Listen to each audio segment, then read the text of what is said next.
Halo, Assalamualaikum. Kembali lagi bersama kakak di Makin Privat ya. Kali ini kita akan membahas untuk uji kompetensi 2 Kimia kelas 12 semester 1. Saya ambil dari buku Intan Pariwara. Jangan lupa subscribe dan share video kakak kepada teman-teman kalian jika bermanfaat. Dan untuk bagian esai, saya share di YouTube Les Matkim. Silakan ya cek recek. Oke, nomor 1. Sebanyak 30 gram asam asetat, maka ini adalah GT-nya ya. Gram terlarutnya itu sebesar 30 ya.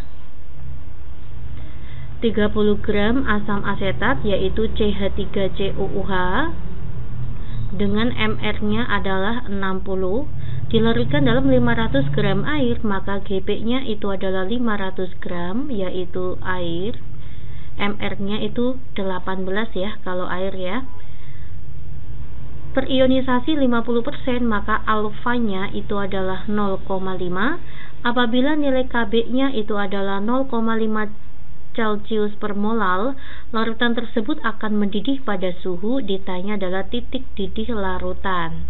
Oke guys, kita akan menghitung ya. Saya akan menghitung dari delta Tb terlebih dahulu. Delta Tb itu rumusnya M dikalikan Kb dikalikan faktor Van Hoff, karena ini adalah elektrolit gitu ya. Molalitas itu rumusnya adalah gram dibagi dengan MR dikali dengan 1000 dibagi dengan gram pelarutnya 500 dikalikan Kb-nya itu 0,5, dan kita akan cari I-nya. Rumusnya I itu adalah 1 plus N itu adalah jumlah ion ya.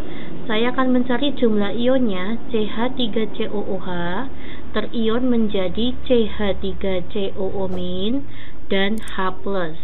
Maka nanti jumlah ionnya ada 2. N-1 dikali alfa. Alfanya 0,5. Ya, rumusnya itu ini ya. 1 plus N-1 dikali alfa. Oke, kita lanjutkan ya. 30 dibagi 60 itu adalah setengah, 1000 dibagi 500 itu adalah 2, dikalikan 0,5, 2 kurangi 1 adalah 1, 1 kalikan 0,5 itu 0,5, 0,5 tambah 1 maka 1,5 atau 3/2 ya. Coret, 3 kalikan 0,5 itu adalah 0,5 saya buat setengah ya dek ya. Maka nanti setengah dikalikan 3/2 itu adalah 3/4 ya, atau 0,75 Celcius. Yang ditanya adalah titik didih larutan, itu rumusnya adalah titik didih pelarut ditambah dengan delta Tb. Pelarutnya adalah air itu mendidih pada suhu 100 ditambah dengan 0,75. Maka jawabannya adalah 100,75 Celcius. Oke, jawaban yang tepat itu adalah poin B. Next, kita masuk ke soal nomor 2.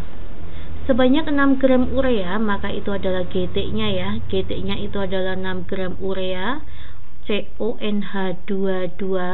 Ini adalah zat non-elektrolit ya, non-elektrolit. Dilarutkan ke dalam 180 gram air. Ini adalah GP-nya, gram pelarutnya. Pada suhu 20 Celcius, tekanan uap jenuh air itu adalah penol ya. Penolnya itu adalah 17 mm Hg. Lanjut, penurunan tekanan uap ditanya adalah delta P-nya. Oke, apa rumusnya delta P? Delta P itu rumusnya penol dikalikan dengan Xt. Karena ini non elektrolit maka tanpa faktor Van Hoff ya. Penolnya itu adalah 17. Nah, Xt itu rumusnya apa? Saya akan tulis di sini ya. Xt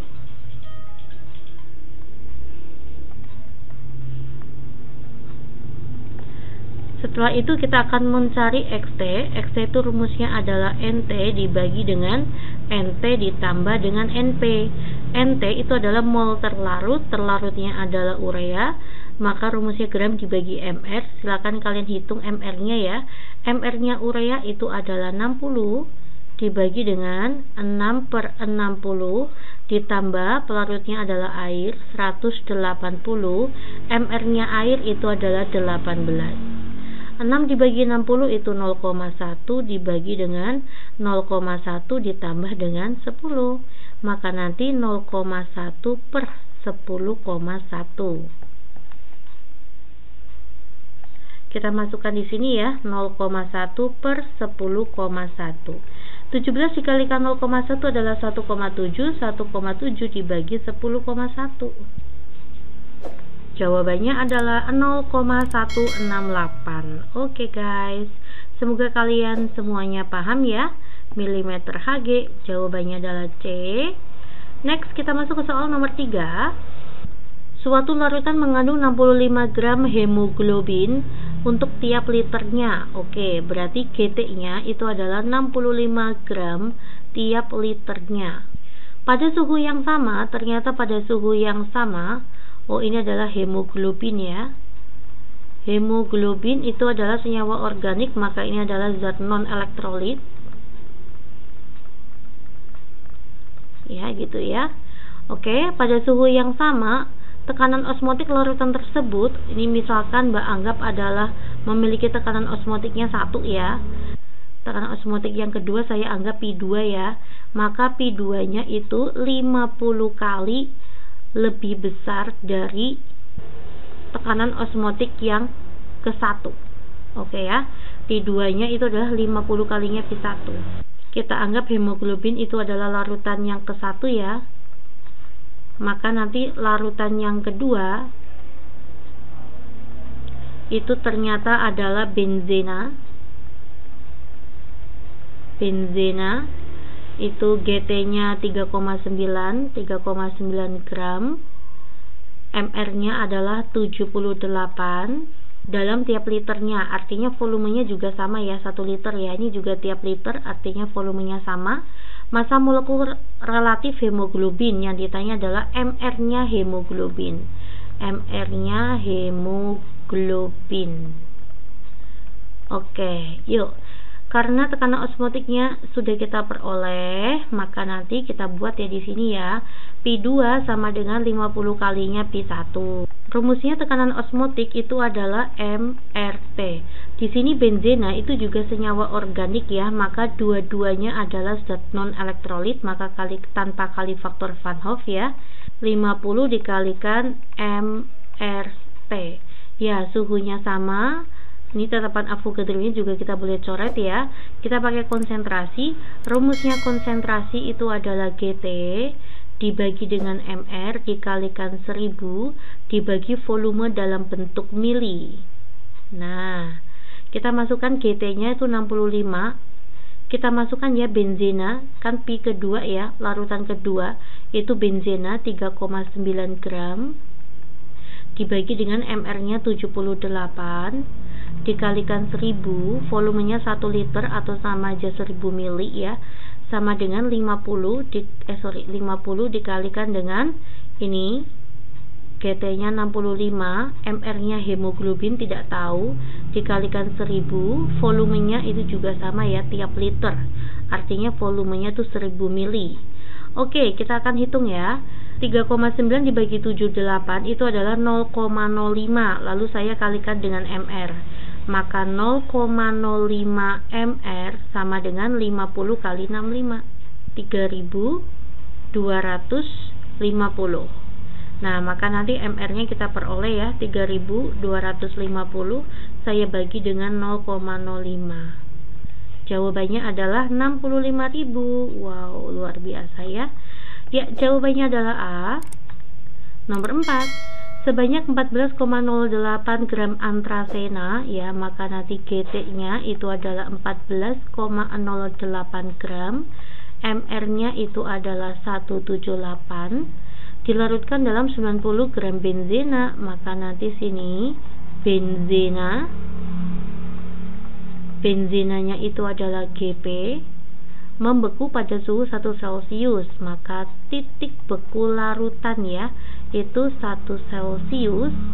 Jika titik beku benzena murni pada tekanan 1 atm adalah 5,5, titik bekunya benzena kan sebagai pelarut ya, itu adalah 5,5 Celcius. Tetapan titik beku molal ya, ditanya adalah KF-nya.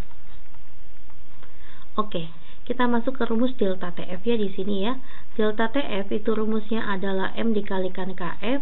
Apa rumusnya delta TF? Rumusnya delta TF itu adalah TF-nya pelarut dikurangi dengan TF-nya larutan. Sama dengan M dikalikan KF. TF-nya pelarut itu adalah 5,5, maka 5,5 saya kurangi 1 ya, 4,5. Sama dengan 14,08, kita bagi MR-nya 178, dikalikan 1000, GP-nya itu 90, KF-nya yang kita cari. Oke guys, kita mulai ya. Ini hilang. 14,08 dibagi dengan 178 itu adalah 0,079. Langsung saya kali dengan 100 ya. Saya kali dengan 100 itu adalah 7,9. Saya bagi dengan 9 dibagi dengan 9 itu adalah 0,878. Ya, di sini 4,5. Maka nanti nilai KF-nya 4,5 saya bagi dengan 0,878, 5, ya. Jawabannya 5,12. Ya, inilah nilai KF-nya. Pasti bisa ya. Next, kita masuk ke soal nomor 5. Massa gula yang harus dilarutkan dalam 100 gram air. Oke, berarti GP-nya itu adalah 100 gram. Berapakah massa gula yang harus dimasukkan? GT-nya nggak tahu. Nah, GT-nya itu adalah gula. Gula itu adalah zat non-elektrolit ya, maka nanti tanpa I. Agar mendidih, oke, TBL-nya itu adalah 100,1 Celcius. MR-nya gula itu adalah 342. Nah, KB-nya itu sudah diketahui 0,5. Nah, ditanya adalah GT-nya. Oke, kita pakai delta TB lagi ya. Rumusnya adalah M dikalikan KB. Delta TB itu rumusnya adalah TBL dikurangi dengan TBP sama dengan M dikalikan KB. Titik didih larutan itu adalah 100,1. Nah, pelarutnya itu kan air. Air itu mendidih pada suhu 100. Molalitas itu rumusnya adalah GT dibagi dengan MR-nya 342 dikalikan 1000. Gram pelarutnya itu adalah 100. KB-nya itu 0,5. Nah, ini 10 ya. 100,1 dikurangi 100 itu 0,1. 342 dikalikan 0,1 di sini ya, maka 34,2 sama dengan ini 10 dikalikan 0,5 tuh 5 ya, 5 GT. Maka nanti GT-nya sama dengan 34,2 saya bagi 5, 6,84 ya. Jawabannya itu adalah C. Oke, untuk nomor selanjutnya kita akan bahas di part selanjutnya ya, bagian esai. Adik bisa lihat di YouTube kakak Les Smart Game. Terima kasih, assalamualaikum.